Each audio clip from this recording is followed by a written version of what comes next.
अगर कोई टीचर एक बच्चे को पढ़ा रहा है तो टीचर का मेन मोटिव ये तो नहीं होता है कि हम उसको ढंग से पढ़ाएं, जेन्युइनली उसको पढ़ाएं, लेकिन टीचर का ये मोटिव होने लग गया है कि बच्चा मेरे में ही घुसा रहे और मेरी ही बातें सुने, मेरा फेवरिज्म इसकी तरफ ही जाए। अगर आप डायरेक्ट एडमिशन कराते हैं, आप किसी से पूछ लीजिए, ज़्यादातर इंजीनियरिंग कॉलेज की सीटें खाली रहती हैं, ज़्यादातर जो भी कॉलेज है प्राइवेट, उनमें एडमिशन कराने पर सीधा सीधा कमीशन स्कूल वाले का बनता है, बहुत बहुत मोटा, 20-20 हज़ार रुपये, 25-25 हज़ार रुपये। कोई टीचर भी अगर किसी स्टूडेंट का एडमिशन कराएगा तो उसका कमीशन बनेगा, लेकिन पेरेंट्स को ये बात पता ही नहीं है। पेरेंट्स क्या सोचते हैं, अजी हमारे तो जानकार है, हमारे तो जानकार है, अजी बच्ची के मामा जी तो हैं। अरे मामा जी ने आपको ही नहीं छोड़ा, वो आपकी जो फीस है ना, वो वहाँ जाके उसमें 5-7 हज़ार रुपये कम कराएंगे कॉलेज में और ऊपर से 20 हज़ार लेंगे, जबकि उन्होंने मार्जिन ही ये रख रखा था कि जितने बच्चे कोचिंग्स में हैं, जितने बच्चे स्कूल्स में हैं, किसी भी बोर्ड में हो, जो परसेंटेज बनाते हैं, पहले भी कहा, या तो उनकी बेईमानी से बनती है, मैं बिल्कुल होश हवा से बोल रहा हूँ, या तो बेईमानी से बनती है। ये वही देश है जिसमें सामूहिक टिप्पणियां भी होती हैं, ये वही देश है जिसमें पेपर आउट भी होते हैं। मैं थोड़ी ना कर रहा हूँ, कराओ जांच।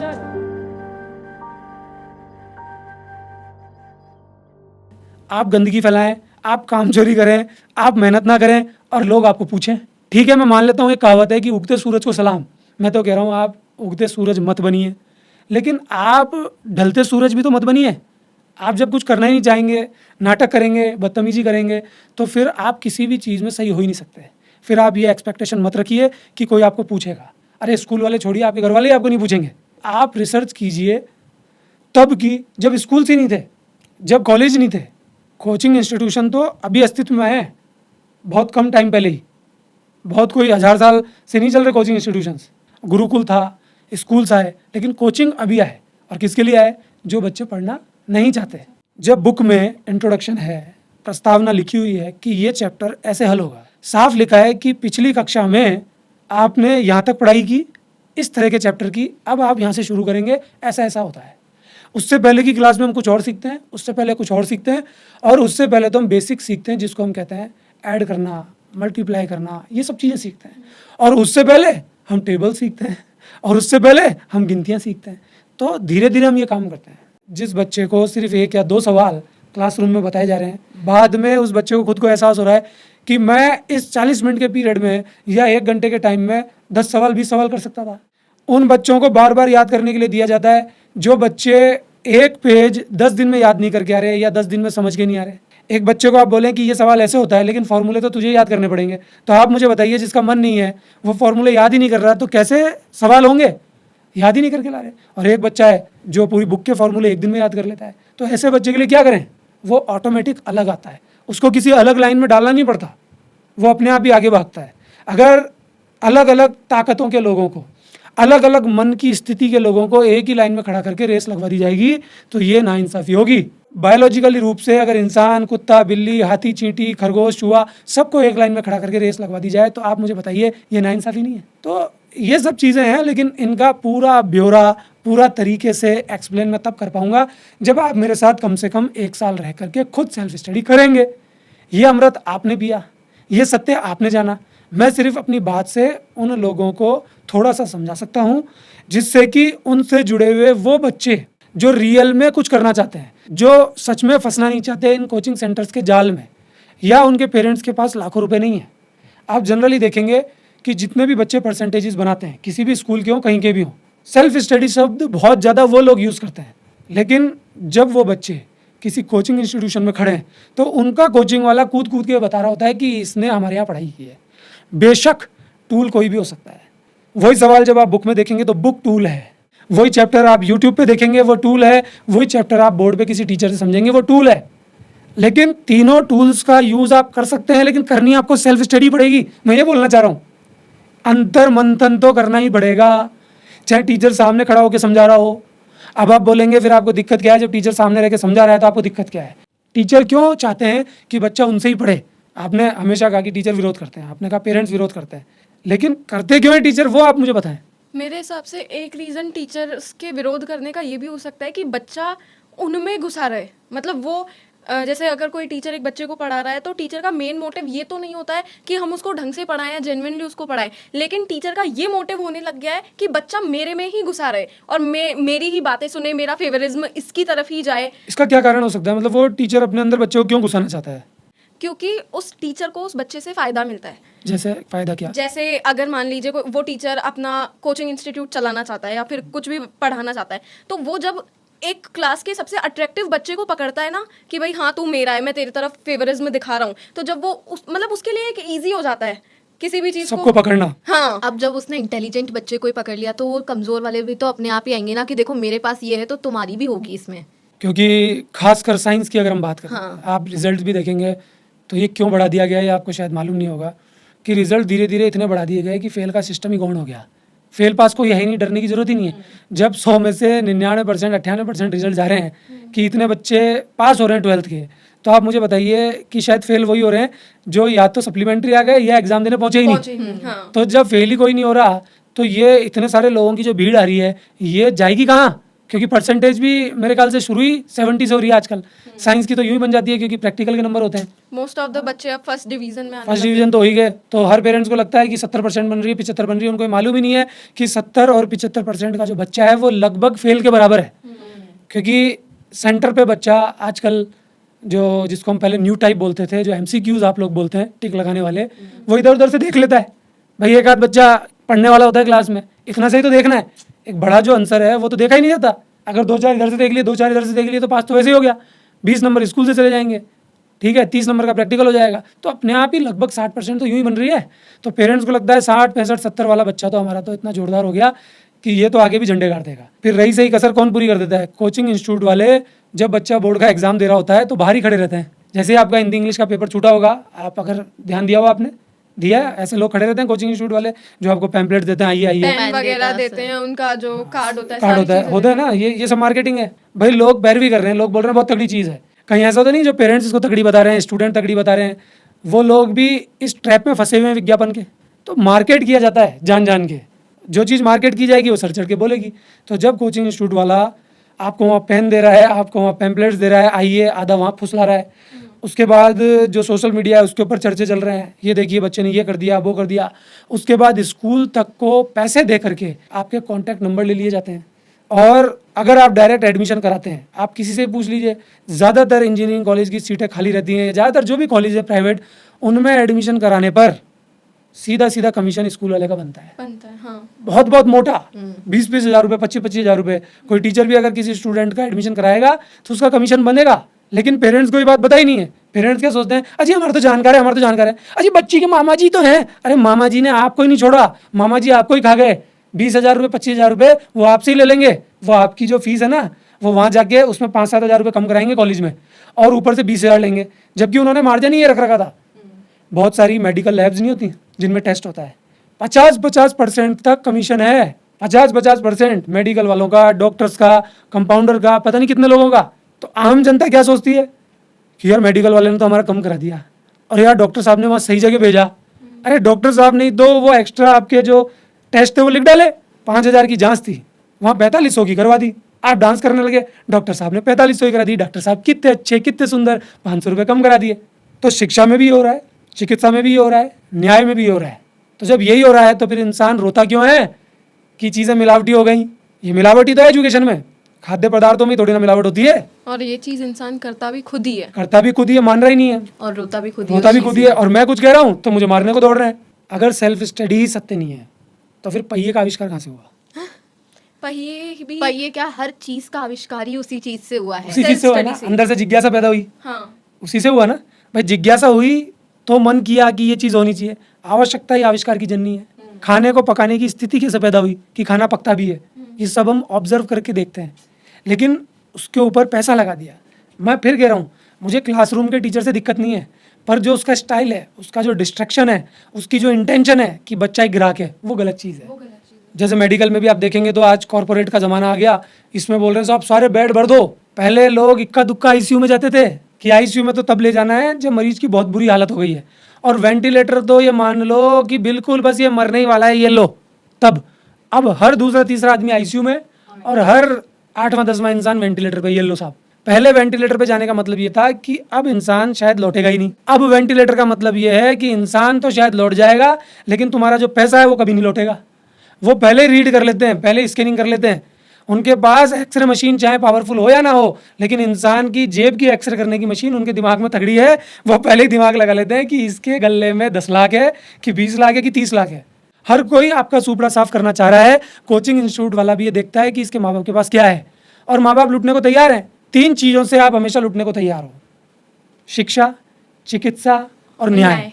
सुरक्षा भी न्याय के अंडर में ही आती है, इसलिए मैं नहीं कहूँगा, क्योंकि जब न्याय नहीं मिलेगा तो सुरक्षाकर्मी जो पुलिस वाला है वो भी आपको जेल में धकेलेगा। तो जब आपके ऊपर झूठे आरोप होंगे कि आप बीमार हैं, कि आप अपराधी हैं, कि आप अनपढ़ हैं, आपको कुछ नहीं आता, ये तीनों झूठे आरोप हैं, तो ये तीनों लोग ही आपको बर्फ में लगाएंगे ही। आपके पेरेंट्स जब तक ये राज नहीं समझ पाएंगे, जब तक वो लोगों के अंटे में आते रहेंगे, तब तक ये चीज़ सही नहीं होगी। तभी तो मैं कहता हूँ कि एक बच्चे को आप ये मत सिखाओ कि पढ़ लिख के तेरे को इतना कमाना है, उतना कमाना है, इतना लूटना है। जनरली मैं सुन लेता हूँ कई बार कि साहब हमको तो बच्चों को IAS की एग्जाम दिलानी है, इसकी इतनी परसेंटेज बन गई। क्यों दिलानी है? रुतबा बढ़ेगा। तो मैं पूछता हूँ किसका बढ़ेगा? उनका खुद का रुतबा चाहिए साहब। अरे तो खुद का रुतबा चाहिए होता तो आप ऐसे कर्म करते ना। आप बच्चे के द्वारा रुतबा लेना चाहते हो, ये कितनी घटिया बात है। तो इंटेंशन गलत है हम लोगों की। अगर इंटेंशन सही हो जाए, एक छोटा सा बच्चा ये सोचने लग जाए कि मुझे ईमानदारी से काम करना है, अगर मुझे डॉक्टर ही बनना है तो मरीजों की सेवा करनी है, तो क्या सेवा का भाव होता है? तो क्या अच्छा बनने का भाव होता है? या ये सब चीज़ें ऐसे ही लूट मार के लिए बना रखी हैं? दुनिया को आप किस तरफ देखते हो? ज़्यादा लोगों की जो स्थिति है उसको आप कैसे देखते हो? और जो बच्चे हैं वो किस तरह से पेरेंट्स के अंटे में आ जाते हैं, इन लोगों के अंटे में आ जाते हैं? बहुत सारे बच्चे हैं जिनको आप देखते हो जो हमसे भी दूर भाग जाते हैं। उसका कारण क्या होता है भागने का? एक है पेरेंट्स और एक है वो बाकी सारे लोग। देखो बाकी सारे लोगों को तो उनका अपना पैसा चाहिए, कि अगर वो आपको कोई भी चीज़ बता रहे हैं कि देखो इसमें लगवा देखो, वो बच्चे का भला भी नहीं चाहते हैं, वो चाहते ही नहीं है कि ना वो आगे बढ़े। फिर दूसरे हैं पेरेंट्स, वो ये चाहते हैं कि अगर ये कोचिंग जाएगा ना तो इसको है ना और ज़्यादा चीज़ें आ जाएंगी, ये उन बच्चों से आगे हो जाएगा। बट वो आगे नहीं, आप उन्हें उतना पीछे फेंक रहे हो कि वो कभी आगे ही नहीं आ सकता। लोगों का जो सिस्टम लगता है जिस पे हम बात कर रहे हैं, इसके बारे में और दिया आप क्या कहोगे कि कैसे आप इसको देखते हो, कैसे लोग परेशान करते हैं और क्यों करते हैं? क्योंकि आप तो ये चीज़ देख भी रहे हो और देखते आए हो कि लोग इधर से बोल रहे हैं, इधर से बोल रहे हैं, ये कर ले तू, वो कर ले, तो वो क्यों बोल रहे हैं? वो बोलते इसीलिए हैं क्योंकि उनके माइंड में डाला जाता है ना। तो जैसे मुझे कोई अगर कोई सजेशन देता है कि तू ये कर ले या तू ऐसे कर ले, वो चीज़ उन्होंने नहीं की हुई होती है, लेकिन जब वो लोगों को देखते हैं या फिर मतलब किसी भी ऐसे कोई पढ़ लिख के कुछ ज़्यादा अच्छा बन जाता है या ज़्यादा कोई अच्छी चीज़ कर लेता आजकल तो रीलें आ जाती है ना, है, रीलें आ जाती हैं और प्रमोट ही वही रील्स होती हैं जो IAS बन गया, जो नीट में क्लियर हो गया, उसके पीछे शानदार म्यूजिक धुने, मेरा बेटा मेरी बेटी, तो वो देख के दिमाग खराब हो जाता है। लेकिन सबसे बड़ी चीज़ इसमें ये है कि IAS वो बना, अच्छी बात है, उसकी रील डाली, अच्छी बात है, लेकिन उसने उसके पीछे क्या मेहनत की है ये बहुत बड़ी वो कोई नहीं देखता है। वो ना हमें पेरेंट्स बताते हैं, ना वो लोग बताते हैं जो हमें सजेशंस देते हैं कि तुम ये कर लो या तुम वो कर कभी लो, नहीं बताएंगे वो, क्योंकि उनमें वो चीज़ ही नहीं आती कि भाई अगर हम भी तो बच्चे को वो काम बताए ना जो उसके पोटेंशियल का है, जो वो कर सकता है। अब हर कोई IAS नहीं बन सकता, हर कोई IIT नहीं कर सकता, सबका अपना अलग अलग नहीं क्यों करें? तो सबसे बड़ी बात है क्यों करें? हाँ ये क्यों भी करें भाई, क्यों करें? सवाल ये बोलो क्यों करें, यही बोलो क्यों करें नीट, क्यों करें IIT? इससे बड़ा कुछ नहीं है क्या इस देश में? इससे बहुत बड़ा बड़ा भी है। लेकिन लोगों की नज़रों में तो वो फिक्स है ना, IIT JEE नीट। मैं आपसे कह रहा हूँ कि आपको बड़ी बड़ी बातें कर देंगे। इतने बड़े बड़े योद्धा हुए हैं, इतने बड़े बड़े क्रांतिकारी हुए हैं, उनकी खूब किताबें आपको पढ़ा देंगे। फीमेल्स में भी हुई हैं, मेल्स में तो खूब हुए हैं। और जब आप किसी चीज़ पे क्रांति करोगे, आप अपनी बात रखोगे, बैठ जा अंदर आके, अगर हम ही रानी लक्ष्मीबाई बनेंगे ना तो हमारी तलवार ही उठा के तोड़ दी तो जाएगी। बस वही तो बात है ना। लेकिन कहानी भी तो उन्हीं की सुनाई जाती है। यही आप देखो ना, अब मैं तो आपको बोल रहा हूँ कि क्रांति करो, मैं तो बोल रहा हूँ अपनी बात रखो, मैं तो सबको बोल रहा हूँ, अपने बच्चों को भी बोल रहा हूँ, तो रखना ज़रूरी है। जो सूरज ढलने वाला है, यानी पेरेंट्स या दादा दादी नाना नानी, वो सूरज उगते सूरज को क्यों गिराना चाह रहे हैं? जो फूल मुरझाते जा रहे हैं वो खिलती कलियों को क्यों दबाना चाह रहे हैं? इसके पीछे क्या कारण है? तो इस कारण के ऊपर कोई नहीं जाना चाह रहा। और मैंने अक्सर देखा, मेरे 20 साल के जो ये खेल मान लीजिए या काम मान लीजिए एजुकेशन पे रहा है, इसमें जो बच्चे बदतमीजी करते हैं, जो अपने पेरेंट्स के सामने ढंग से पेश नहीं आते, नाटक करते हैं, मन मर्जी करते हैं, सुनते ही नहीं है, करियर की तो बात ही छोड़िए, पैसा उनका लुटवा देते हैं, उनको रोड पे ले आते हैं, उनके सामने पेरेंट्स चू नहीं करते, उनको कुछ नहीं बोलते, पेरेंट्स डरते हो रहे हैं, मैंने तो देखा भैया बचा लो इससे, ये और करते आते हैं मेरे पास कहीं। लेकिन जो बच्चे आप जैसे होते हैं कि अभी तक हमने आपका नाम रोशन किया, अभी तक हमने आपको कहीं ऐसा नहीं दिखाया कि हम डाउन हैं, हमने हमारे परिवार में नहीं बल्कि पूरे ख़ानदान में आपका नाम रोशन किया, समाज में, कॉलोनी में, सब जगह किया। लेकिन आप हमको रुला रहे हो, हम आपके सामने अपनी बात तक नहीं रख पा रहे। तो ये जो दोहरा मापदंड है, पेरेंट्स आपके ऊपर हावी हो रहे हैं और वो जो है उनके नहीं हो रहे। और एक बात और बता दूं आप दोनों को, पेरेंट्स पता है क्या बोलते रहेंगे, पूरे टाइम रट लगाते रहेंगे, आप तो आपकी मर्जी चलाते हो, आपने तो आपकी मर्जी का किया, हमने तो आपको खुला छोड़ रखा है, और जैसे ही करने लगो, ये क्यों कर रहा है? नहीं मुंह, हाँ हाँ, अरे भाई ऐसा मुंह बना लिया तो मतलब ही क्या हुआ फिर? ऐसा होता है कि नहीं होता?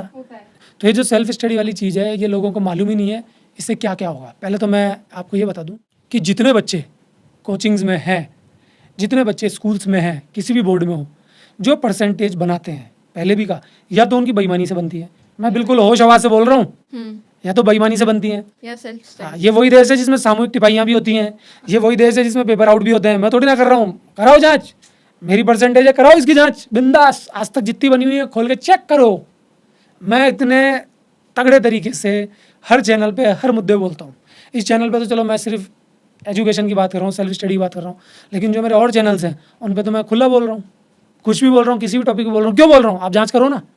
तो कुल मिला के मैं आज सेल्फ स्टडी की बात कर रहा हूँ, जिससे समाज का फ़ायदा है, पेरेंट्स का फ़ायदा है, और ये जो करोड़ों का टर्नओवर जो आप ही की जेब से कोचिंग वालों के पास जा रहा है।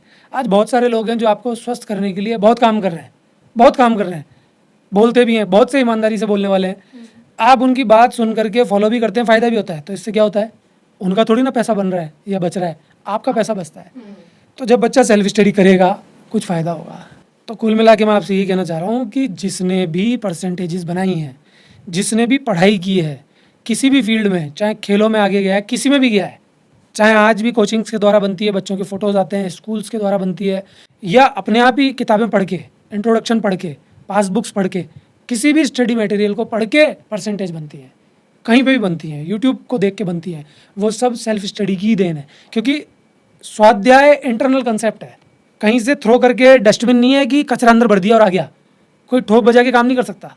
मैं सभी टीचर्स को ये चैलेंज करता हूँ। लोग मुझे तो बोल देते हैं कि साहब ये ऐसे बोल रहे हो, आप वैसे बोल रहे हो, ये तो होता ही नहीं है। मैं चैलेंज कर रहा हूँ ना, जिस बच्चे का मन नहीं है उसको पढ़ा के बता दो, मेरे को पढ़ा के बता दो, मान जाऊँगा कोई भी चीज़। मैं तो खुले में बोल रहा हूँ, मेरे को कोई सा भी कोचिंग का टीचर पढ़ा के बता दे, वो लास्ट में ही बोलेगा तेरा तो मन ही नहीं है। तो मैं यही तो बोल रहा हूँ, मन से पढ़ने को तो सेल्फ स्टडी कहते हैं।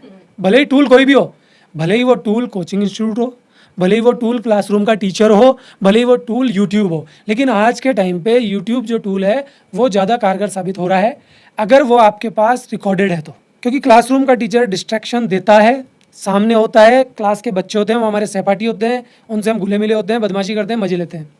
अगर रियल में मन कर जाए पढ़ने का तो यूट्यूब पे टीचर सामने होता है, उसके और आपके बीच में कुछ नहीं होता। आपका अगर मन नहीं है तो फिर तो आप यूट्यूब को भी इधर उधर चेंज करेंगे, कभी व्हाट्सअप देखेंगे, कभी फेसबुक देखेंगे, वो एक अलग बात है। लेकिन आपका मन कर गया तो फिर कुछ नहीं होगा। लेकिन क्लास में से उल्टा होता है, आपका मन कर भी रहा है तो दूसरे बच्चे में ताकत होती है आपको परेशान करने की, आपका मन हो भी रहा है तो टीचर में ताकत होती है आपको नहीं समझ में आने की। अगर आपका मन भी हो रहा है तो स्कूल में ताकत होती है कि आपकी जो क्लासरूम का तारतम्य है वो स्कूल किसी ना किसी एक्टिविटी या किसी ना किसी प्रोग्राम से तोड़ सकता है। लेकिन यहाँ आप खुद की यात्रा खुद तय करते हैं, खुद आप टाइमिंग बनाते हैं कि मुझे इतने महीने में ये कोर्स करना है, मुझे इतने दिनों में ये बुक करनी है, मुझे इतने घंटे में ये चैप्टर करना है और इतने मिनट में ये क्वेश्चन करना है। तो इस तरह से आप short term goals, middle term goals और लॉन्ग टर्म गोल्स तय करते हैं। कभी आप उनको अचीव करते हैं, कभी आप उनको अचीव नहीं करते। जो बच्चा दमदार होता है, सेल्फ स्टडी के सत्य को समझता जाता है, वो अचीव करता करता साथ में ये भी ध्यान रखता है कि जहाँ जहाँ वो फेलियर हुआ है उसको वो दोबारा ना दोहराए, उसको और बहुत कुछ आता है। तो मेरा मानना ये है कि आज के टाइम में यूट्यूब जो है वो बेस्ट टूल है, लेकिन मोहताज किसी का भी नहीं होना। टूल तो चाहिए ना, क्योंकि मोहताजगी आपको ख़त्म कर देगी, बैसागी आपको ख़त्म कर देगी। किसी पे डिपेंडेंट मत होइए। और जब बच्चा यूट्यूब पे पढ़ता है तो लोगों को ये गलत फहमी है कि यूट्यूब पे वो पूरा पढ़ता है। मैं जनरली आपसे बात कहूँ तो 10th के जो सब्जेक्ट्स हैं या 12th के किसी भी स्ट्रीम के सब्जेक्ट्स हों, उन सब में बच्चा टीचर के द्वारा सब कुछ पढ़ता है। टीचर कितना ही बोल ले तू घर से पढ़ के आ जाना, लेकिन जब तक वो टीचर पक्की पकाई उसको नहीं देता, वो बच्चा कहता ही नहीं कि सर अच्छे हैं। क्योंकि बच्चा ये चाहता है कि हमारे जो टीचर हैं वो बस बोर्ड पे चौक घिसते रहें या पेन चलाते रहें और बस हम बावड़ी की जगह से बैठे रहें। हमारा आने जाने का टाइम कितना ख़राब हो रहा है, अगर हम बार बार इधर जा रहे हैं उधर जा रहे हैं, कितना टाइम ख़राब हो रहा है। इसलिए एक ठिया होना चाहिए, चाहे वो स्कूल हो, चाहे वो कोचिंग हो, चाहे वो आपका घर हो, चाहे वो रेंट पे लिया हुआ रूम हो, चाहे लाइब्रेरी हो। आज लाइब्रेरी का सिस्टम भी आपको मालूम है कैसा है, इतने सारे बच्चे छोटे छोटे केबिन में बैठे होते हैं लाइन से, वहाँ पे भी डिस्ट्रैक्शन होता है। सभी जगह के हालात ऐसे हैं। तो सेल्फ स्टडी का मतलब आप समझिए कि सेल्फ स्टडी का मतलब ये नहीं है कि आप किसी टूल का उपयोग ही ना करें। टूल सबसे बड़ा हमेशा से ही ऑब्जर्वेशन रहा है। ऑब्जर्वेशन ही सबसे बड़ा टूल है। आपको देखना है, आपकी जिज्ञासा सबसे बड़ा टूल रही है कि आप जो चाहते हैं वो आप करना चाहते हैं। आपको प्यास लगती है तो आप पानी पीना चाहते हैं, आपको भूख लगती है तो आप खाना खाना चाहते हैं। आपको खाना खाने के लिए कोई क्लास नहीं लगाता। आप जब गुस्सा होते हैं, किसी से लड़ना चाहते हैं, तो गाली बकने की क्लास कौन देता है? कोई देता है। मोबाइल चलाने की क्लास कौन देता है? कौन सा कोचिंग इंस्टीट्यूशन है जो मोबाइल चलाने की क्लास देता है? कोई नहीं देता। तो जो चीज़ आपको करनी है वो आप करते हैं। प्यार मोहब्बत करना है, किसी से रिश्ते में आना है, कोई भी बदमाशी करनी है, क्लब्स जाना है, आजकल बच्चे क्लब्स जा रहे हैं, इंजॉय कर रहे हैं, फेयरवेल मनाना है, उसमें हुड़दंग करना है, उसकी क्या क्लास दी जाती है? कभी नहीं दी जाती। वो सब अपने आप हो रही है क्योंकि उस चीज़ की उनकी जिज्ञासा है। तो जिसकी जिज्ञासा होती है बच्चा वही काम करता है। तो मैं हमेशा से ये कहता हूँ कि सेल्फ स्टडी के टूल्स कुछ भी हो सकते हैं। अगर वो टूल कोई टीचर भी है तो ऐसा नहीं वो टीचर बन के रह जाए और बच्चे का सारा समय खराब कर दे, क्लासरूम में सब कुछ खराब कर दे। तो मैंने आपको आज ज़्यादा चीज़ें एक्सप्लेन की और ये चीज़ें सुन करके अगर लोगों का फ़ायदा होता है, कुछ अच्छा होता है, क्योंकि हम तो सेल्फ स्टडी करना सिखाते नहीं है, बल्कि हमारा जो माहौल है वो ऐसा हो चुका है कि अपने आप ही जो पढ़ने वाला बच्चा होता है या तो इस तरफ होता है, नहीं पढ़ने वाला होता है तो उसको अपने हाल पे छोड़ देते हैं। और बड़ी क्लासेस में तो हमने सिस्टम ही नहीं रखा कि क्लास है ही नहीं हमारे पास। ये भी एक अचंबा है, चमत्कार है कि क्लासरूम ही नहीं है, 11वीं-12वीं का क्लासरूम ही नहीं है और सब कुछ हो रहा है। लोगों ने सोचा कि साहब इनके तो क्लास ही नहीं है। अरे क्लास तो है लेकिन क्लासरूम नहीं है। और आप चाहते हैं कोई टीचर हो, हमारे बच्चे को नुकसान हो जाएगा ही हो जाएगा, क्योंकि आप अपने बच्चे का फ़ायदा चाहते ही नहीं है। आपको बहुत कुछ समझ में आया होगा। किसी भी तरह के डाउट्स हो, मेरे लिए कोई छीटा कसी हो, मेरे लिए कोई गाली हो, आप सब आज़ाद हैं। बिल्कुल खुले मन से, दिल से अपना समझ के मुझे गाली दीजिए, मुझसे पूछिए। मुझे बहुत मज़ा आता है जब मुझे कोई गाली देता है, तो मैं बताने के लिए और तैयार होता हूँ, क्योंकि मुझे गाली देने वाले लोग ही अच्छे लगते हैं, क्योंकि मैं शुरू से ही वहाँ पैदा हुआ या वहाँ बड़ा हुआ जहाँ गालियों की फैक्ट्री है। तो आप सोचिए कि जो गालियाँ सुन सुन के इतना बड़ा हुआ है उसको कोई फ़र्क नहीं पड़ता। मिलते हैं फिर और एक चर्चा के साथ, ऐसे ही बच्चों के साथ या कुछ और बच्चों के साथ जो या तो पढ़ाई में आगे चल रहे हैं या किसी और काम में आगे चल रहे हैं। नमस्कार।